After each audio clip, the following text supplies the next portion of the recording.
অভিজিৎ হত্যায় দণ্ডিত জিয়া বাংলাদেশে নেই, যুক্তরাষ্ট্রের পুরস্কার ঘোষণাকে স্বাগত জানিয়েছে ঢাকা। ইংরেজি নববর্ষে বাইরে উৎসব নয়, ওমিক্রন ঠেকাতে সবাইকে বুস্টার ডোজ, অ্যাপস হালনাগাদের কাজ চলছে। সাজাপ্রাপ্ত আসামিকে বিদেশে চিকিৎসার নজির নেই বলছেন আইনমন্ত্রী, খালেদা জিয়ার বিষয়ে সিদ্ধান্ত শিগগিরই।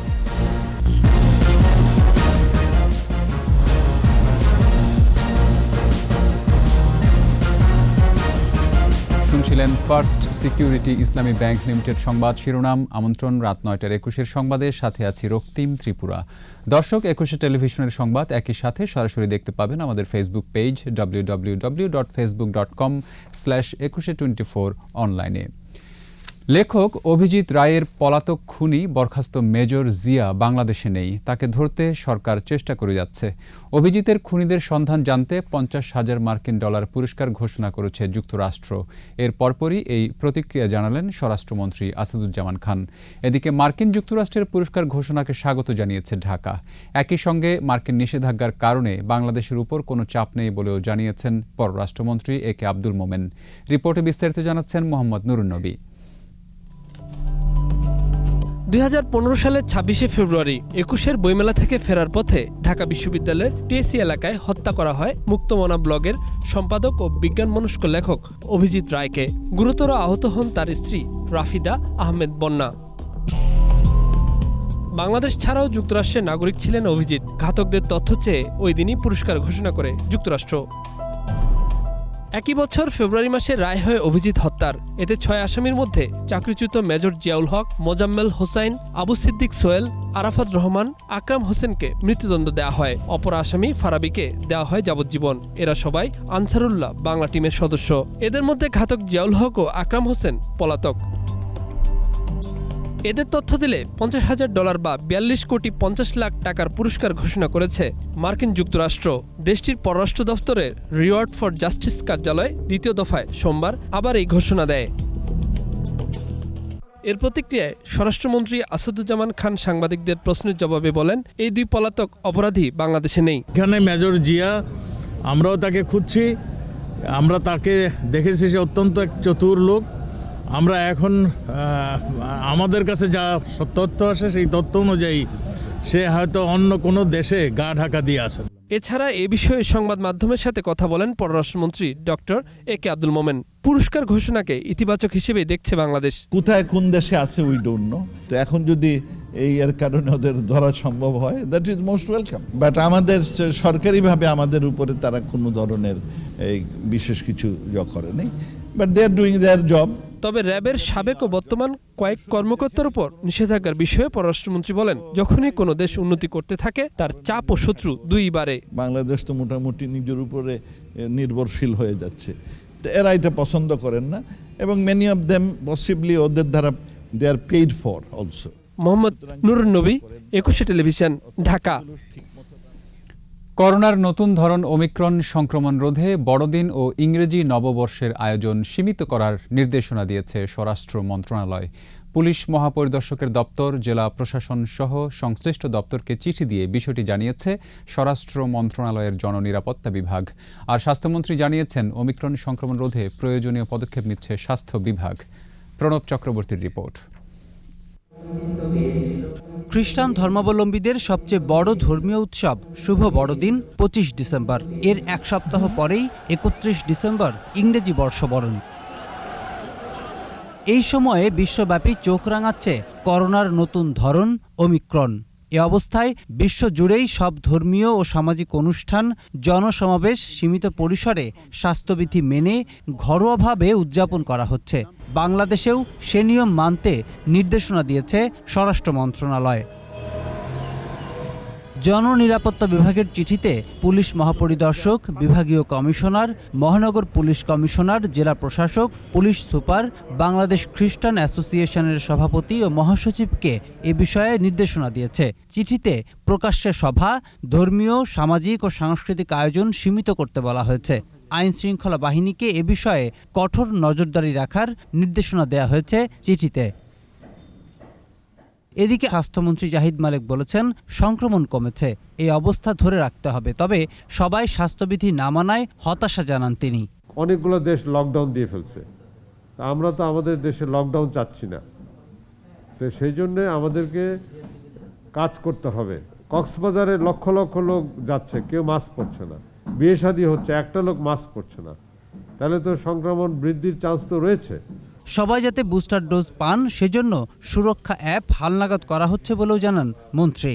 যে সমস্ত কার্যক্রম দ্বারা ওমিক্রনকে ঠেকানো যাবে আমরা সেই দিকে মনোযোগী বেশি। এখন যে হাসপাতালে বেশি সংখ্যক রোগী আসে তাদের জিনোম সিকোয়েন্সিংও করা হচ্ছে। প্রণব চক্রবর্তী, 21 টেলিভিশন, ঢাকা।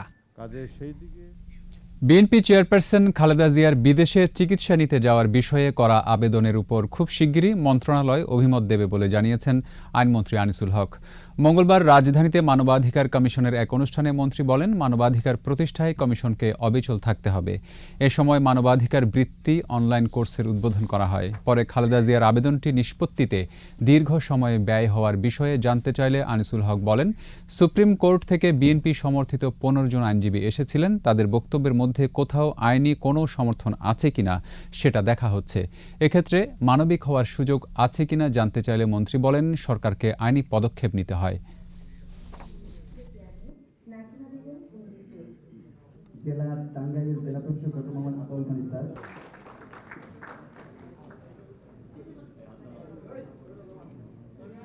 তাহলে জেগে উঠে বঙ্গবন্ধু স্বপ্নের পূরণ করতে পারি। সর্বোপরি বঙ্গবন্ধু সোনার বাংলা বিএনপি সমর্থিত 15 জন আইনজীবী এসেছিলেন। কোনো আদালতই তারা যে বক্তব্য দিয়েছেন সেটা সাপোর্ট করেননি। শিগগিরই আইন মন্ত্রণালয়ের অভিমত দিয়ে দিব। সরকারকে যেই পদক্ষেপ নিতে হয় সেটা আইনি পদক্ষেপ, এবং তার মানবিক পদক্ষেপ যেটা ছিল সেটা অভিব্যক্তি হয়েছে ফৌজদারি কার্যবিধির 401 ধারার, যে তার দণ্ড স্থগিত রেখে তাকে মুক্তি দেওয়া। চিঠি পেলে নির্বাচন কমিশন গঠন নিয়ে রাষ্ট্রপতির সংলাপ বিষয়ে সিদ্ধান্ত নেওয়া হবে বলে জানিয়েছেন বিএনপির মহাসচিব মির্জা ফখরুল ইসলাম আলমগীর। এক অনুষ্ঠানে তিনি একথা বলেন। বিএনপির পক্ষ থেকে আমরা এখনো আপনার কোনো চিঠি পাইনি রাষ্ট্রপতির কাছ থেকে। রাষ্ট্রপতির কাছ থেকে চিঠি পেলে আমরা আমাদের স্ট্যান্ডিং কমিটির সভায় আলোচনা করে সিদ্ধান্ত নেব। আমাদের সিদ্ধান্ত ছিল যে আমরা কোনো ধরনের নির্বাচন নিয়ে কোনো আলোচনা করব না, কিন্তু এই সিদ্ধান্ত এই সুস্পষ্টভাবে সুনির্দিষ্টভাবে নির্বাচন কমিশনের ব্যাপারে আমাদের কাছে এখনো কোনো চিঠি আসেনি, শুধু আমরা সেই সিদ্ধান্ত ওইভাবে আমরা এখনো নেইনি। নিচ্ছি সংবাদ বিরতি। যখন ফিরছি তখন অন্যান্য খবরের সঙ্গে আরও থাকছে। রোহিঙ্গা প্রত্যাবাসনে আন্তর্জাতিক সম্প্রদায়ের দ্বিমুখী নীতি, অর্থনৈতিক নিষেধাজ্ঞা আরোপের দাবি পররাষ্ট্রমন্ত্রীর। আমন্ত্রণ আবারও রাত 9:21 সংবাদে। ভূ রাজনৈতিক বাস্তবতা থেকেই পুরো বিশ্বের দৃষ্টি রোহিঙ্গা প্রত্যাবাসনের উপর ফেরানো জরুরি। তা না হলে কোনোদিনই নিজ ভূমে ফিরতে পারবেন না তারা। রোহিঙ্গা সংকট ও উত্তরণ নিয়ে আয়োজিত সেমিনারে এসব কথা বলেছেন গবেষক ও বিশিষ্টজনেরা। রিপোর্টে বাকিটা জানাচ্ছেন মোহাম্মদ নুরুন নবী। বাস্তুচ্যুত রোহিঙ্গাদের আশ্রয়ে বিশ্বের সবচেয়ে বড় শরণার্থী শিবির বাংলাদেশে। সীমান্ত উন্মুক্ত করে বাংলাদেশ মানবতা ও উদারতা দেখিয়েছে মাত্র, কিন্তু এদের দায়ভার একার বাংলাদেশের নয়। চেষ্টা অনেক হয়েছে, তবু গেল 5 বছরে একজন মানুষকেও ফেরত নেয়নি মিয়ানমার। এটাও বাস্তবতা। রাখাইনে পরিত্যক্ত জমিতে চীন, রাশিয়া, ইউরোপীয় ইউনিয়নের দেশগুলোর বাণিজ্যিক বিনিয়োগও থেমে নেই।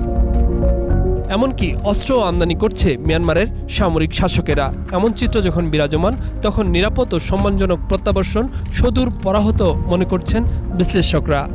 বাংলাদেশ মিয়ানমার 2 প্রতিবেশী রাষ্ট্র। পরামর্শ এলো, নিজেদের সমস্যা নিজেদের মধ্যে সমাধান আগে জরুরি, অন্য কেউ করবে না। So I think this is the time where the international community needs to re-energize itself and work in a way these people can go back to a peaceful country where they have respect and identity. হতাশার কথা হলো, উন্নত বিশ্বের কারো এ নিয়ে তেমন মাথা ব্যথা নেই। নির্যাতিত মানুষগুলোর নিজেদের কণ্ঠস্বর যেভাবে উঠে আসা দরকার ছিল সেভাবে আসেনি।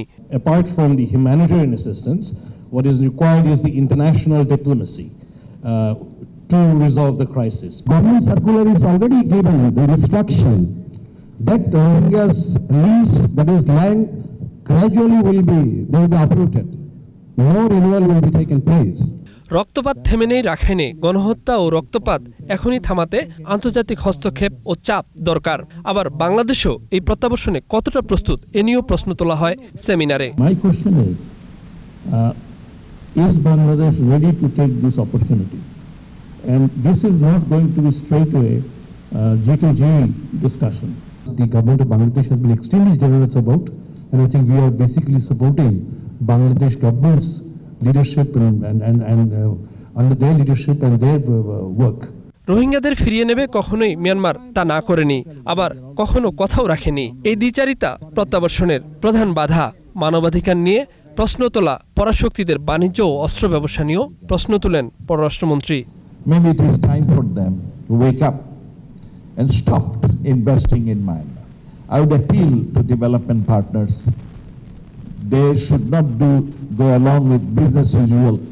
They should put, real economic sanction on the military government of Myanmar. প্রত্যাবর্তনের পরিবেশ তৈরিতে মিয়ানমার, চীন, রাশিয়া, ভারত সহ পরাশক্তিদের সমন্বয়ে সামরিক পর্যবেক্ষক নিয়োগের প্রস্তাব করেন পররাষ্ট্রমন্ত্রী।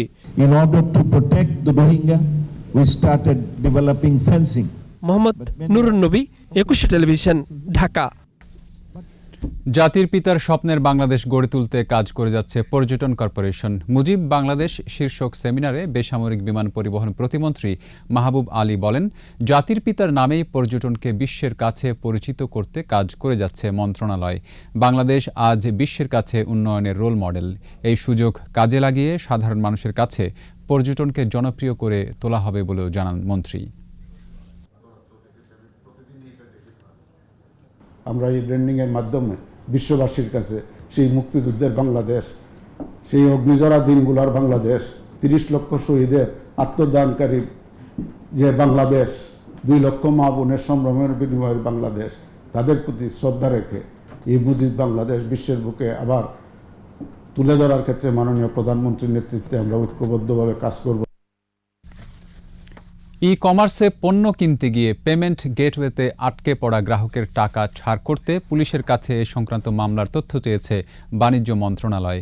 সচিবালয়ে মন্ত্রণালয়ে ই কমার্স নিয়ে সরকার গঠিত কারিগরি কমিটির বৈঠক শেষে জানানো হয়, যেসব ই কমার্স প্রতিষ্ঠানের বিরুদ্ধে মামলা নেই সেসব প্রতিষ্ঠানের গ্রাহকদের বকেয়া অগ্রাধিকারের ভিত্তিতে ফেরত দেওয়া হবে। এ কারণেই ই কমার্স প্রতিষ্ঠানগুলোর বিরুদ্ধে সব মামলার তথ্য আগামী ৭ দিনের মধ্যে মন্ত্রণালয়কে জানাতে পুলিশ সদর দপ্তরকে বলা হয়েছে।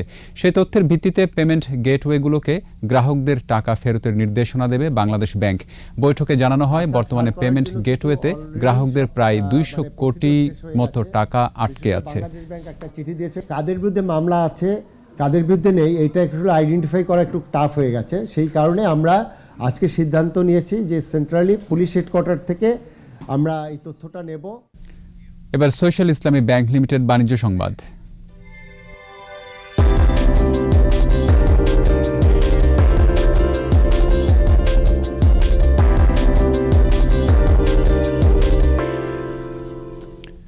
মুন্সিগঞ্জের গজারিয়ায় জামালদিতে চালু হলো যমুনা ব্যাংকের ১৫৩তম শাখা। উদ্বোধন করেন যমুনা ব্যাংক নির্বাহী কমিটি এবং যমুনা ব্যাংক ফাউন্ডেশনের চেয়ারম্যান নূর মোহাম্মদ।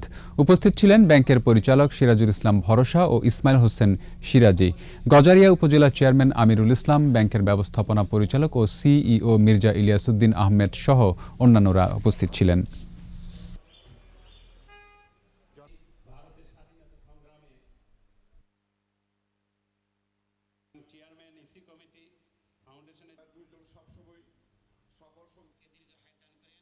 সাফ অনূর্ধ্ব ১৯ নারী ফুটবলের ফাইনালে কাল ভারতের মুখোমুখি হবে বাংলাদেশ। কমলাপুর স্টেডিয়ামে ম্যাচ শুরু হবে সন্ধ্যা ৬টায়।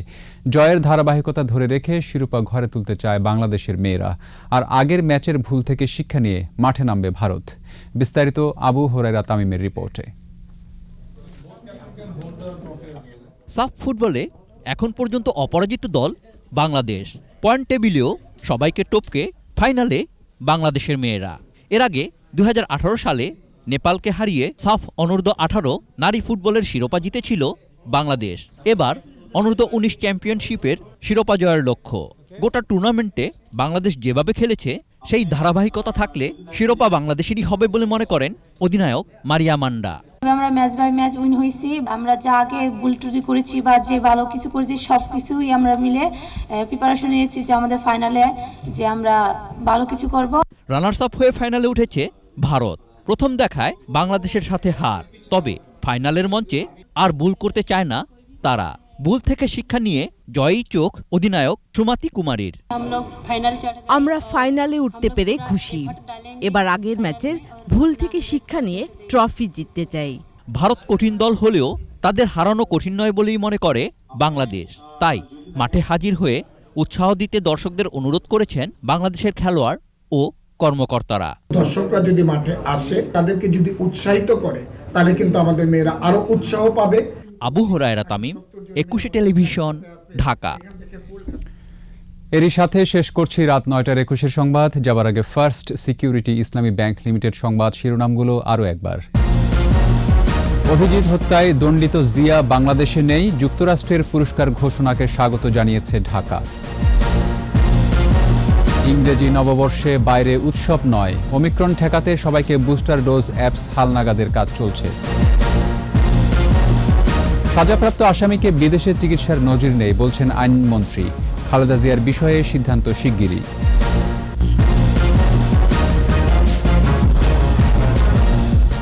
সর্বশেষ খবর জানতে ডায়াল করুন 2021 নম্বরে আর ভিজিট করুন 21-tv.com ওয়েবসাইটে। এছাড়া ফেসবুকে লগ ইন করতে পারেন facebook.com/2124 অনলাইনে। পরের সংবাদ রাত 11টায় দেখার আমন্ত্রণ রইল। স্বাস্থ্যবিধি মেনে চলুন, সুস্থ থাকুন।